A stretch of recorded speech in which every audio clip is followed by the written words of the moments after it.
30 октября 2012 года на Соединенные Штаты Америки обрушился ураган Сэнди. Власти знали о надвигающемся стихийном бедствии, но оказались к нему не готовы. 113 человек погибли, один пропал без вести, ущерб более 50 миллиардов долларов. Приветствую всех собравшихся. Только что я получил отчет от противоаварийной команды, в том числе от Федерального управления по действиям в чрезвычайной обстановке, Министерства транспорта, энергии, Департамента национальной безопасности и Министерства здравоохранения и социального обеспечения. Конечно, все хорошо понимают, что это будет большой и мощный шторм.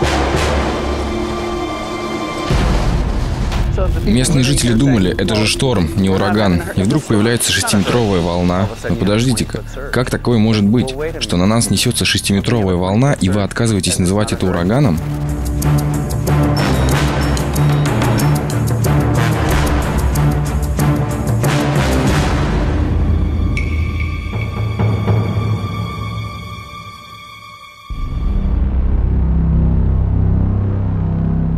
Предупреждение? Не было предупреждения. Я видел, что вода прибывает. И вот тебе и предупреждение.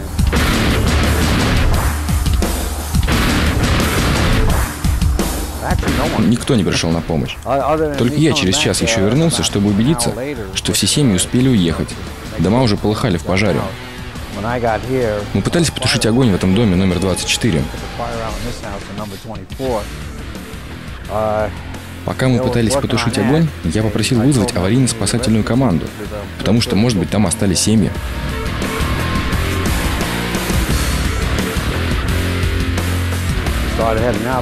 Когда я вышел во двор, вода уже достигла уровня моих бедер. Я пошел к машине положить внутрь лаптоп и кота. Когда спасатели прибыли, вода уже примерно на уровне 2,5 метров была. Соседи рассказали мне, что есть такая организация – Федеральное управление по действиям в чрезвычайной обстановке. Я пошел в их офис. Ближайший был расположен в 3 милях отсюда, на Галстон-авеню. Заполнил бумаги об ущербе. Они приехали, все проверили. И через 2 месяца сказали, что не собираются мне помогать. Вроде как я не смог доказать свое право собственности на поврежденные вещи. И этот человек из управления даже начал спрашивать, есть ли у меня гражданство.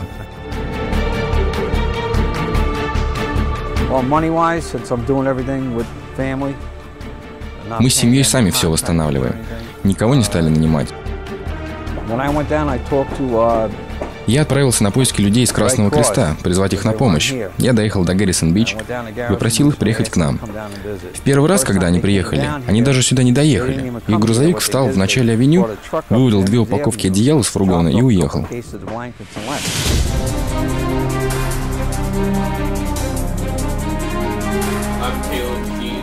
Меня зовут Кейт Дин. Я координатор восстановления после бедствия. Представляю Церковь Вознесения. Я здесь уже с января.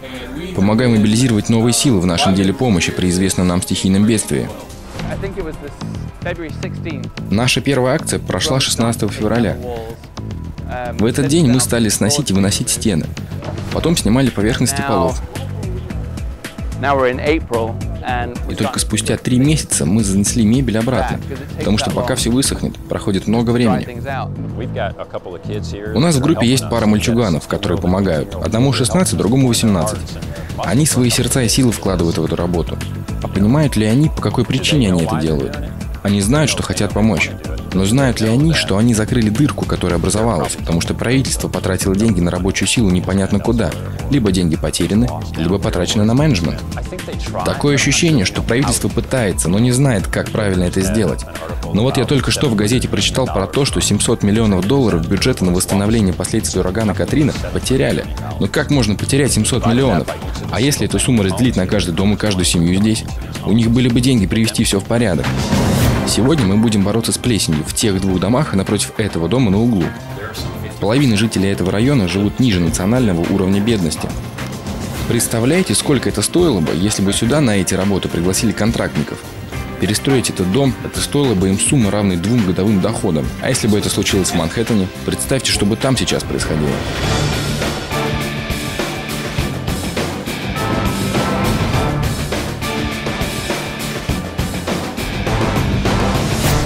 Вода была на таком уровне. Весь этот дом был в воде. И мы, когда зашли сюда, она уже поднялась на 1,5 метра. 1,5 там и 1,5 здесь. Получается, что весь подвал был затоплен водой. И так со всеми 20 домами на улице. Весь этот гипсокартон на помойку. Все комнаты, коробки. Все разбирать надо и перестраивать. И народ просит волонтеров помочь им с этим.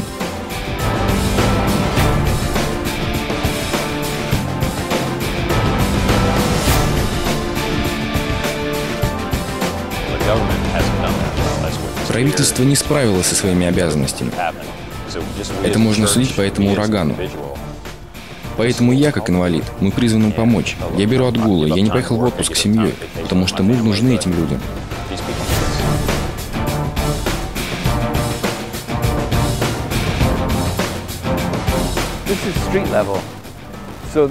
Это уровень улицы, а этот переулок ниже уровня улицы. Ее затопило целиком. Дома были затоплены. То есть вы можете представить, уровень воды здесь был 1,5 метра. А если вы посмотрите на следы от воды под окнами, вода была вот на таком уровне. Я думаю, что есть те, кто использует это бедствие для саморекламы, чтобы денег поднять, засветиться на телевидении.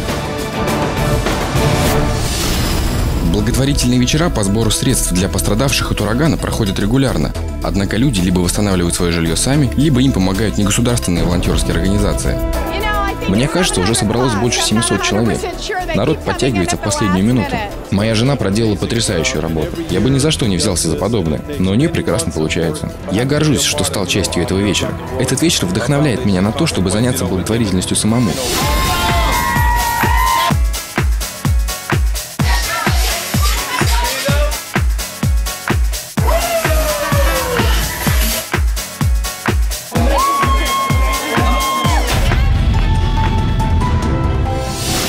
На оказание помощи пострадавшим от урагана Сэнди было выделено $60 миллиардов.